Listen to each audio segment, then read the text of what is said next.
இன்னொரு பாடி கிடைச்சிருக்கு sir.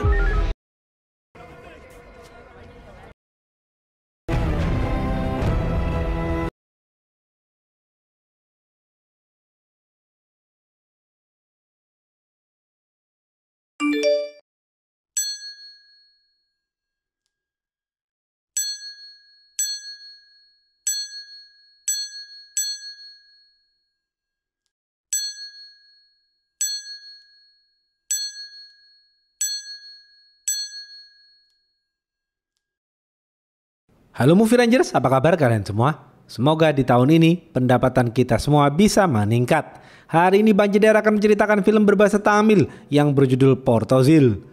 Skor IMDb-nya 8,3. Film ini dibintangi aktor senior Kollywood Sarath Kumar dan aktor junior Kollywood Ashok Selvan. Oke, langsung aja put your headset on and listen to me.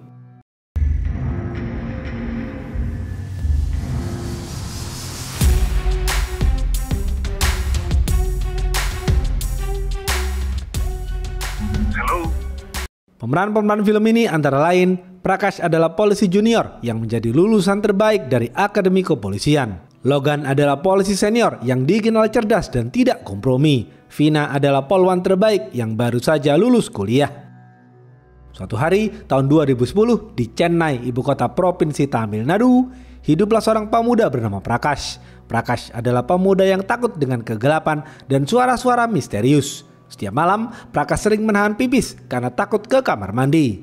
Ketika kecil, Prakash jago melempar dan menangkap batu. Ketika kecil, Prakash pernah melempar batu untuk mencuri mangga tetangga. Tapi ternyata, secara tidak sengaja, Prakash justru menangkap seorang pencuri yang sedang bersembunyi di pohon mangga. Sejak itu, semua orang mendoakan Prakash agar kelak Prakash menjadi polisi. Dan akhirnya, hal itu terwujud. Prakash masuk ke Akademi Kepolisian dan menjadi lulusan terbaik. Keluarga Prakash sangat bangga dengan Prakash. Prakash mempunyai MP3 kesayangan yang selalu ia bawa kemanapun ia pergi.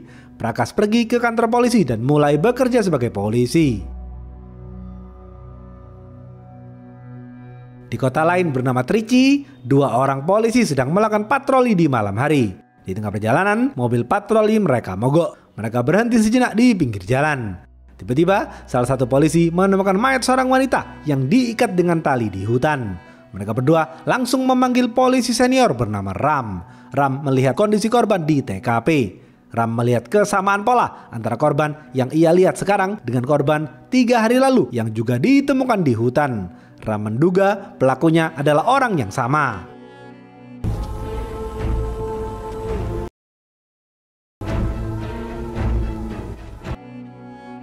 Karena tak kunjung menemukan pelaku, Kapolda memerintahkan polisi senior yang cerdas bernama Logan untuk menangani kasus ini. Selain cerdas, Logan dikenal keras dan tidak kompromi. Logan juga dikenal idealis dan tidak mau bekerja sama dengan siapapun. Logan terbiasa bekerja sendiri. Karena itu, banyak polisi yang tidak suka dengan Logan. Kapolda memaksa Logan agar melibatkan Prakash dan juga polwan terbaik bernama Vina dalam kasus ini. Awalnya Logan menolak karena Logan tidak butuh bantuan siapapun. Namun pada akhirnya Logan bersedia melibatkan Prakash dan Vina dalam kasus ini. Kapolda memanggil Prakash dan menasihati Prakash agar bersabar dalam menghadapi Logan yang keras kepala. Logan, Prakash dan Vina pergi ke bandara.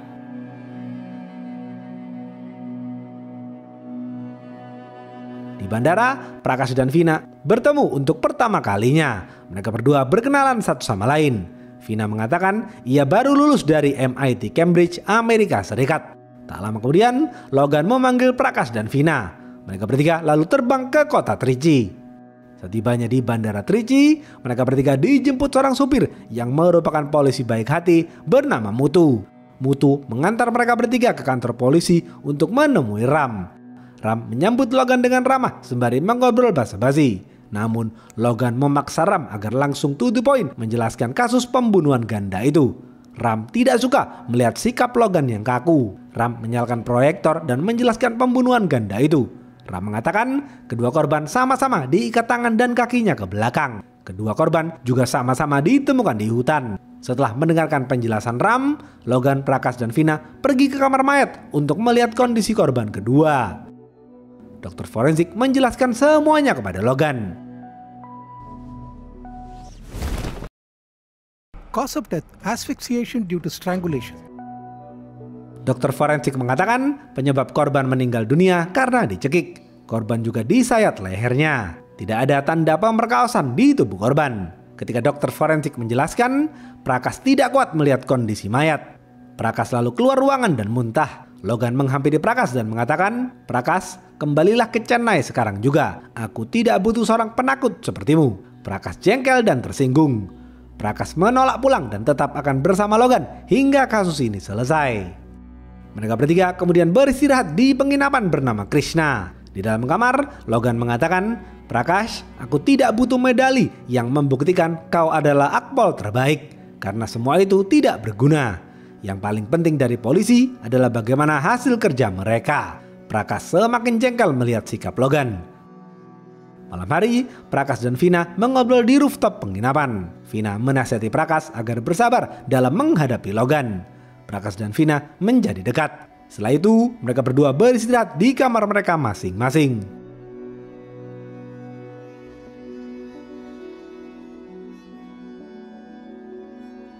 Besok pagi, Logan, Prakash, dan Vina mulai melakukan investigasi. Mutu mengantar mereka bertiga ke TKP. Logan mengamati sekeliling dan melakukan analisa. Logan berpikir sejenak sembari mengudut. Logan menyuruh Prakash untuk berlutut di depannya. Logan ingin memperagakan pelaku ketika membunuh korban. Logan mengatakan pelaku sengaja mengikat tangan dan kaki ke belakang agar pelaku bisa menatap mata korban dengan jelas. Setelah itu, pelaku mencekik leher korban dari depan. Pelaku sengaja membawa korban di tempat sepi agar bisa menikmati pembunuhan itu. Logan yakin pelaku adalah seorang psikopat. I'm a sadist and a psychopath. Prakash belajar dari cara Logan melakukan analisa. Tiba-tiba, Mutu memberitahu Logan ada korban ketiga yang ditemukan polisi di hutan. Mereka semua langsung meluncur ke sana. Logan, Prakash, dan Vina turun dari mobil dan melakukan olah TKP. Kondisi korban ketiga sama persis dengan kondisi korban pertama dan kedua. Prakash memeriksa suhu otak korban melalui telinga. Prakash menghitung dan memberitahu Logan korban ketiga meninggal dunia sekitar jam 11 malam. Logan setuju dengan analisa Prakash. Logan memerintahkan Prakash untuk mencari informasi lebih lanjut. Kedua orang tua korban menangis terseduh-seduh melihat mayat putri mereka. Prakash mendapatkan informasi dari kedua orang tua korban. Korban adalah mahasiswi PhD. Korban juga bergabung dengan organisasi sosial. Karena itu, setiap weekend korban menghabiskan waktu menjadi guru di pelosok desa.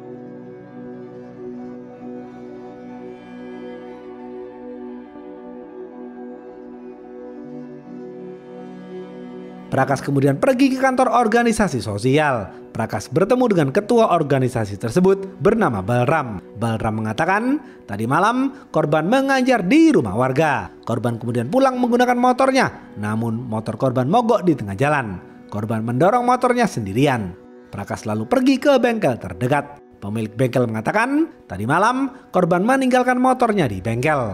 Setelah itu, korban pulang dengan berjalan kaki. Prakash mulai mencurigai pemilik bengkel.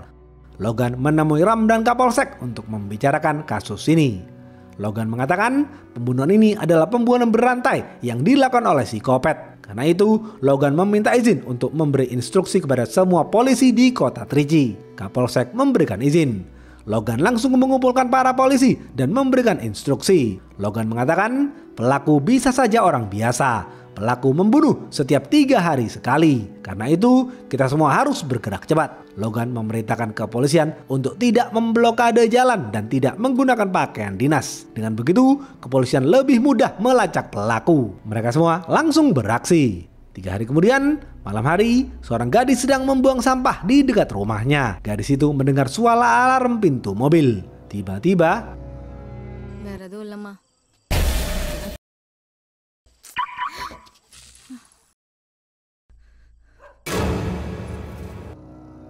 gadis itu menghilang. 1 jam kemudian, handphone Mutu mati karena Mutu lupa mengecas. Mutu belum pulang karena masih bertugas. Control room melaporkan ada seorang gadis yang dilaporkan menghilang. Mutu, Logan, dan Prakash langsung melakukan pencarian. Mereka berpencar dengan tim lain menelusuri sawah ladang dan hutan.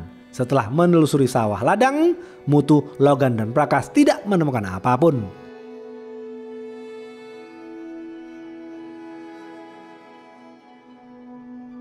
Tiba-tiba, tim lain menemukan mayat seorang wanita. Mutu, Logan, dan Prakas langsung pergi ke sana. Mereka melakukan olah TKP di lokasi korban keempat. Ternyata korban keempat adalah Putri Mutu. Mutu menangis sejadi-jadinya. Besok pagi, jenazah Putri Mutu dikremasi. Mutu kemudian diperintahkan mengambil cuti panjang. Prakas dan Logan terus mendiskusikan kasus ini. Logan berasumsi pelaku tidak hanya membunuh keempat korban. Bisa jadi pelaku sudah membunuh sejak beberapa tahun yang lalu. Prakas kaget mendengar hal itu. Logan, Prakas, dan Vina kembali ke kantor polisi. Mereka bertiga mencari berkas-berkas kasus pembunuhan berantai yang terjadi beberapa tahun yang lalu.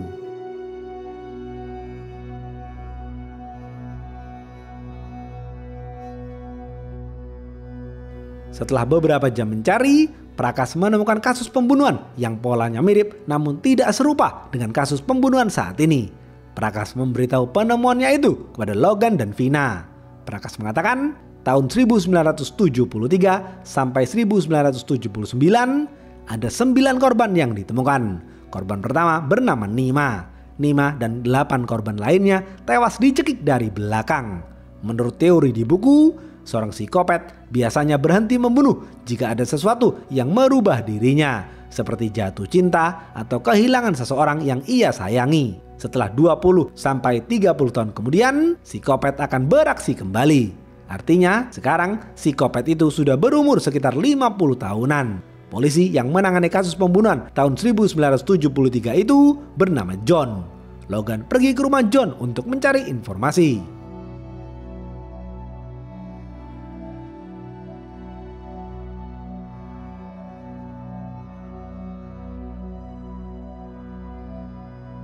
Prakas terus meneliti foto-foto keempat korban. Prakas melihat selain luka sayatan, ada luka lebam di leher keempat korban. Prakas pergi ke rumah sakit dan bertanya kepada dokter mengenai luka itu. Dokter menjawab, "Pak Prakas, luka seperti ini disebabkan karena pukulan yang mematikan. Sekarang ini teknik pukulan mematikan seperti itu bisa kita lihat di YouTube." Prakas bertanya lagi, "Dokter, jika tahun 1979 pelaku melakukan hal yang sama, dari mana pelaku mempelajari hal itu? Karena 30 tahun yang lalu YouTube belum ada." Dokter menjawab, "Pelaku pasti belajar melalui buku." Prakas langsung pergi ke perpustakaan tua di tengah kota. Prakas mencari buku mengenai teknik pukulan mematikan dalam menjatuhkan musuh. Akhirnya Prakas menemukan buku itu. Prakas mencari tahu atas nama siapa saja buku itu pernah dipinjam. Di sisi lain, Logan tiba di rumah John. Di sana, Logan bertemu dengan putra John bernama Kennedy. Kennedy mempersilahkan Logan masuk. Mereka berdua mengobrol basa-basi. Logan bertanya di mana John berada. Kennedy menjawab dengan raut wajah yang sinis. John ayahnya sudah meninggal dunia. Logan merasa Kennedy menyembunyikan sesuatu. Kennedy bertanya siapa Logan dan apa hubungan Logan dengan ayahnya. Logan berbohong dengan mengatakan dirinya adalah pebisnis dan John adalah teman ayah Logan. Logan melihat sekeliling ruangan yang dipenuhi dengan foto-foto jadul. Kennedy mengatakan dirinya adalah seorang fotografer. Logan bertanya di mana istri Kennedy. Kennedy menjawab istrinya meninggal dunia beberapa bulan yang lalu. Kennedy dan istrinya menikah sejak tahun 1979. Logan teringat psikopat yang membunuh 9 korban dahulu berhenti di tahun 1979. Logan mulai mencurigai Kennedy. Logan kemudian kembali pulang.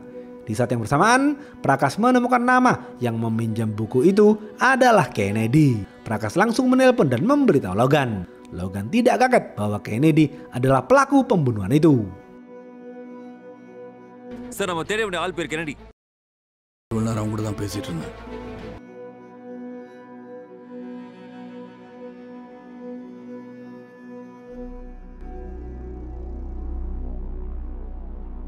Logan menemui Ram dan Kapolsek untuk membicarakan langkah selanjutnya. Logan memerintahkan Prakas untuk berpura-pura menjadi warga sipil dan mengontrak di rumah kosong yang berada tepat di sebelah rumah Kennedy. Besok pagi, Prakas memindahkan barang-barangnya ke rumah itu. Prakas dan Kennedy berkenalan satu sama lain. Prakas ketakutan ketika melihat Kennedy. Malam hari, Prakas terus memantau pergerakan Kennedy. Prakas juga terus memberi update informasi kepada Logan. Di tengah penjagaan, Prakas melihat tetangganya yang merupakan suami istri sedang bertengkar. Prakas kasihan melihat anak mereka yang masih bocil berdiam diri di teras. Tiba-tiba Kennedy keluar rumah. Prakas memberitahu Logan ke arah mana Kennedy keluar rumahnya. Logan langsung membuntuti mobil Kennedy dari belakang. Logan lalu menyuruh Prakas masuk ke dalam rumah Kennedy. Prakas langsung menyelinap masuk ke rumah Kennedy. Tiba-tiba Logan kehilangan jejak Kennedy. Namun Logan terus mencari Kennedy. 3 jam kemudian Logan menemukan Kennedy di jalan. Logan memerintahkan anak buahnya untuk memperlambat Kennedy. Namun Kennedy pintar dalam menjawab pertanyaan-pertanyaan polisi dan kembali pulang. Prakas terus mencari sesuatu di rumah Kennedy. Namun Prakas tidak menemukan apapun. Prakas melihat ada ruang rahasia yang digembok. Ketika Prakas ingin masuk, Logan memerintahkan Prakas untuk keluar dari rumah Kennedy saat itu juga. Prakas langsung keluar dan beruntung Prakas hampir saja ketahuan.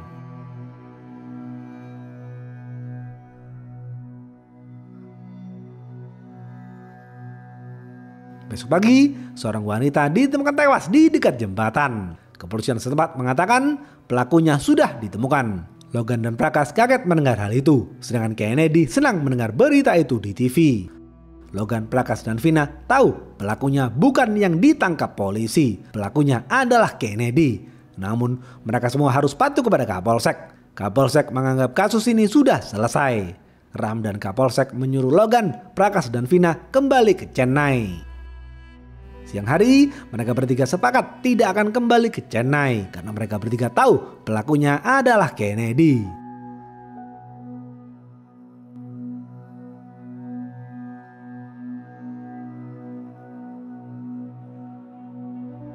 Malam hari, Prakas dan Logan terus memantau pergerakan Kennedy. Beberapa menit kemudian, Kennedy keluar dari rumahnya. Prakas dan Logan membuntuti mobil Kennedy dari belakang. Terlihat Kennedy berhenti di supermarket. Prakas turun dari mobil dan berpura-pura membeli sesuatu di supermarket. Prakas dan Kennedy mengobrol basa-basi di supermarket. Di tengah obrolan, Kennedy ditelepon putranya yang sedang kuliah di New Delhi.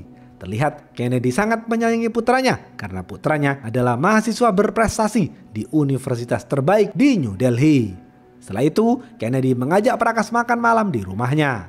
Prakas ketakutan dan tidak bisa menolak. Kennedy dan Prakas lalu kembali ke rumah Kennedy. Logan terus membuntuti mobil Kennedy. Kennedy dan Prakas masuk ke dalam rumah Kennedy, sedangkan Logan menunggu di luar.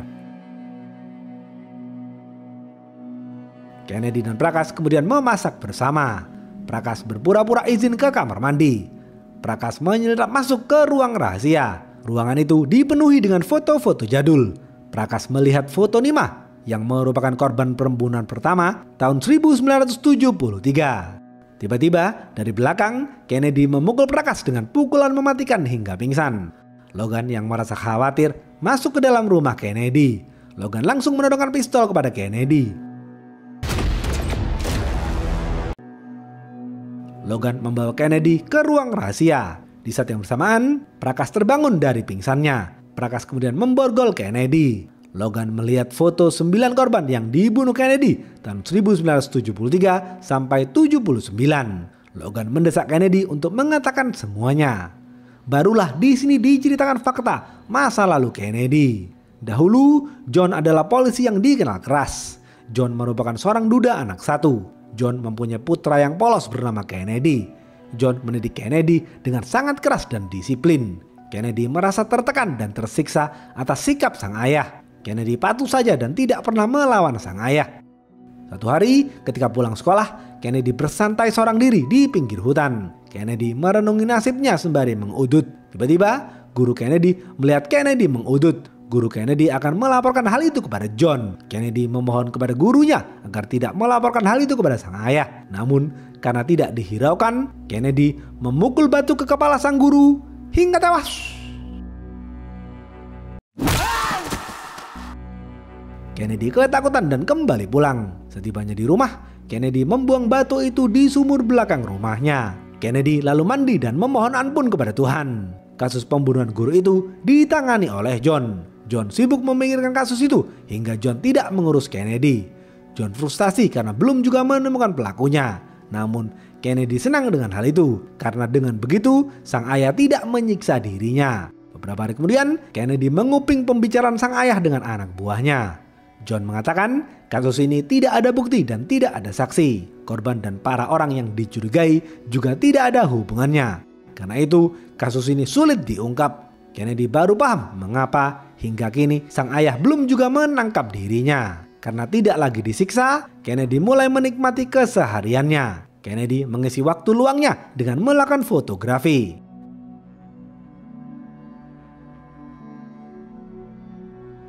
Suatu malam, sang ayah kumat lagi. Sang ayah menyiksa Kennedy lagi. Kennedy meluapkan amarahnya dengan membunuh para wanita di sekitar rumahnya. Namun Kennedy tidak suka dengan cipratan darah yang mengenai bajunya. Kennedy mencari cara lain. Kennedy pergi ke perpustakaan dan mencari buku mengenai cara melumpuhkan musuh dengan tangan kosong. Setelah itu, Kennedy mempraktekkannya. Malam hari, Kennedy memukul leher korban dengan satu pukulan hingga pingsan. Beberapa menit setelah korban sadarkan diri, Kennedy memfoto mereka. Kennedy tidak suka menatap para korban. Kennedy lalu mencekik leher korban hingga tewas. Karena stres tak kunjung menemukan pelakunya, John sering minum hingga meninggal dunia karena serangan jantung. Pasca meninggalnya sang ayah, Kennedy hidup sendiri. Tahun 1979, Kennedy menikah dan berhenti membunuh. Total korban yang sudah Kennedy bunuh berjumlah 9 orang. Sejak itu, Kennedy sering berdoa kepada Tuhan untuk memohon ampun. Setelah mendengar cerita Kennedy, Logan emosi dan memukuli Kennedy. Namun, Prakash masih bingung mengapa tidak ada foto kelima korban yang baru saja ditemukan beberapa hari terakhir. Prakash bertanya kepada Kennedy di mana foto kelima korban yang baru. Kennedy mengatakan ia tidak membunuh lagi sejak tahun 1979. Artinya, pelakunya adalah orang lain. Ceder. நம்ம தேடுற ஆள் இவன் இல்லை sir. Logan baru ingat Kennedy tidak suka menatap mata korban. Sedangkan pelaku yang membunuh kelima korban saat ini suka melihat mata korban.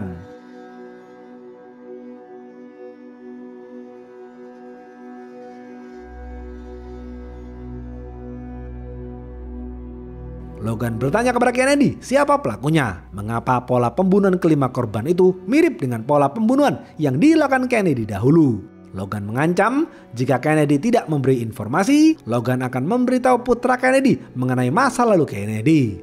Kennedy ketakutan dan memberitahu informasi. Kennedy mengatakan 3 bulan lalu Kennedy disekap dan ditutup matanya di ruang rahasia ini oleh seorang pria misterius. Kennedy tidak tahu siapa pria itu. Pria itu mengaku sebagai tetangga Kennedy dahulu. Pria itu mengaku tahu semua pembunuhan yang sudah dilakukan Kennedy dahulu. Pria itu memaksa Kennedy memberitahu bagaimana cara membunuh. Karena dalam posisi terancam, Kennedy terpaksa mengajari semuanya kepada pria itu. Pria itu langsung praktek dan memukul leher Kennedy hingga pingsan. Beberapa menit kemudian, Kennedy terbangun dan pria itu sudah menghilang. Kennedy teringat sebelum disekap, ia melihat mobil Suzuki S-Team berwarna hijau parkir di depan rumahnya. Kennedy yakin mobil itu adalah mobil pelaku. Prakash teringat ia melihat mobil Suzuki S-Team berwarna hijau di bengkel. Tiba-tiba Kennedy kabur dan mengunci dirinya di ruang rahasia. Dari balik pintu, Kennedy memohon kepada Prakash dan Logan agar tidak memberitahu putranya mengenai masa lalu Kennedy. Kennedy kemudian meledakkan dirinya sendiri. Prakash dan Logan kemudian pergi ke bengkel.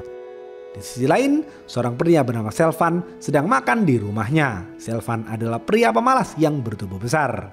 Selvan hanya bekerja sebagai freelance di organisasi sosial. Terlihat istri Selvan marah-marah kepada Selvan. Selvan tertekan melihat sikap istrinya itu. Selama 2 tahun terakhir, istri Selvan sering memarahi Selvan.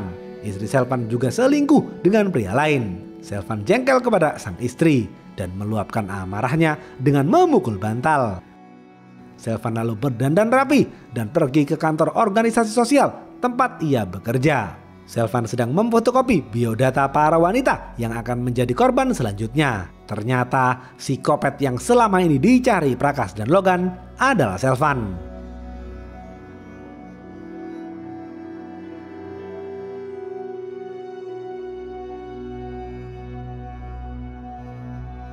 Setibanya di bengkel, Prakash dan Logan bertanya siapa pemilik mobil Suzuki S-Team berwarna hijau. Pemilik bengkel menjawab pemiliknya bernama Selvan. Pemilik bengkel mengantar Prakas dan Logan ke rumah Selvan. Setibanya di rumah Selvan, Prakas dan Logan menggeledah rumah Selvan. Prakas dan Logan melihat foto Selvan dan istrinya di dinding dengan seksama. Terlihat istri Selvan mempunyai lesung pipit. Prakas menemukan foto-foto kelima korban yang sudah dibunuh. Prakas juga menemukan beberapa kwitansi kafe yang Selvan kunjungi. Prakas yakin Selvan sering pergi ke kafe itu. Prakas dan Logan langsung pergi ke kafe itu. Di saat yang bersamaan, Selvan mengendari mobilnya untuk membunuh korban berikutnya. Di dalam mobil, Logan memberitahu analisanya kepada Prakas bahwa semua korban yang dibunuh Selvan mempunyai lesung pipit seperti istri Selvan. Artinya, Selvan menaruh dendam kepada istrinya. Setibanya di kafe, Prakas dan Logan menunjukkan foto Selvan kepada pelayan. Pelayan mengatakan Selvan biasanya duduk di kursi pojok sendirian dan memandang keluar. Prakas dan Logan kemudian memposisikan diri duduk di kursi pojok sebelah kiri dan memandang keluar. Prakas dan Logan melihat spanduk seorang penyanyi yang mempunyai lesung pipit. Prakas dan Logan yakin penyanyi itu adalah korban berikutnya. Logan lalu berlari ke hotel tempat penyanyi itu menginap. Hotel itu berada di seberang kafe, sedangkan Prakas menunggu di dalam mobil. Logan menerobos masuk ke kamar hotel penyanyi itu dan memberikan perlindungan. Penyanyi itu mengatakan, "Pak Logan, kau mengatakan pelaku sudah mengintaiku selama beberapa hari terakhir. Aku rasa itu tidak mungkin karena aku baru saja tiba di kota ini pagi tadi." Logan kaget mendengar hal itu. Prakas melihat pelayan kafe sedang membersihkan kursi kafe. Tiba-tiba Prakas berpikir bagaimana jika Selvan duduk di kursi pojok sebelah kanan. Prakas lalu duduk di sebelah kanan dan memandang keluar. Ternyata jika duduk di sebelah kanan, pandangan mengarah ke penginapan Krishna. Prakas yakin yang diincar Selvan bukan penyanyi itu, melainkan Vina yang juga memiliki lesung pipit. Di saat yang bersamaan, Selvan berakting sakit-sakitan di depan kamar Vina. Vina percaya dengan hal itu. Prakas lalu menelpon Logan dan memberitahu analisanya. Mereka berdua langsung pergi ke penginapan Krishna. Ketika Prakas menelpon Vina, semuanya sudah terlambat. Selvan sudah membawa Vina kabur ke hutan. Prakas dan Logan terus mengejar mobil Selvan. Tak lama kemudian mereka tiba di pertigaan hutan.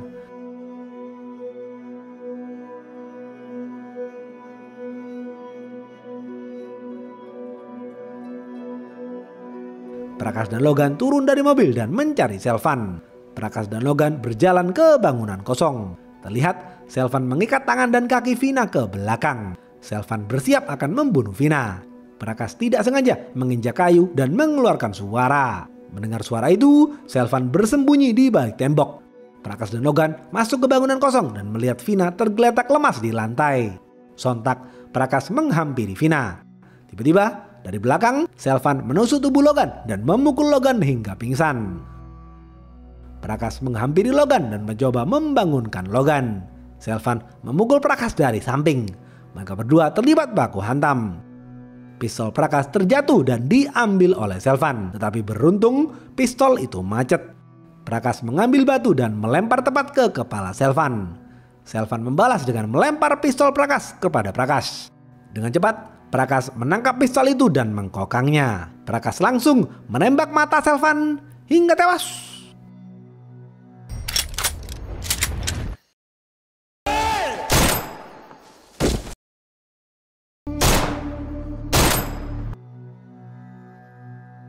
Besok pagi, Prakas, Logan, dan Vina diobati di rumah sakit. Prakas dan Vina hanya mengalami luka ringan, namun Vina belum diperbolehkan pulang. Sedangkan Logan terluka parah dan harus beristirahat di rumah sakit. Namun Logan menolak. Logan melepas semua alat-alat di dadanya dan mengajak Prakas untuk menangani kasus selanjutnya.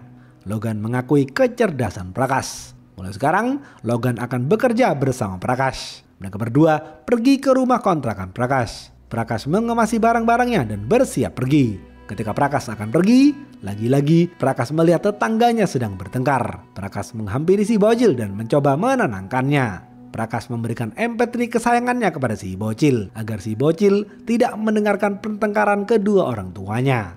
Prakas kemudian menghampiri kedua orang tua si bocil dan mengatakan sesuatu. Tak lama kemudian Prakas kembali ke mobil. Logan heran melihat kedua orang tua si bocil langsung berhenti bertengkar. Ibunda si bocil kemudian memeluk dan memberikan kasih sayang kepada si bocil. Logan penasaran apa yang dikatakan Prakas kepada kedua orang tua si bocil. Prakash menjawab, jika kita menyebarkan kasih sayang, maka kebaikan yang akan kita dapatkan. Namun, jika kita menebarkan kebencian, maka keburukan yang akan kita dapatkan. Logan kagum dengan kebijaksanaan Prakash. Habis. Apa pesan dari film ini? Jangan mudah marah dan membentak seseorang, karena amarah dan bentakan bisa merubah psikis seseorang. Oke, segitu aja video kali ini. Stay watching and see you.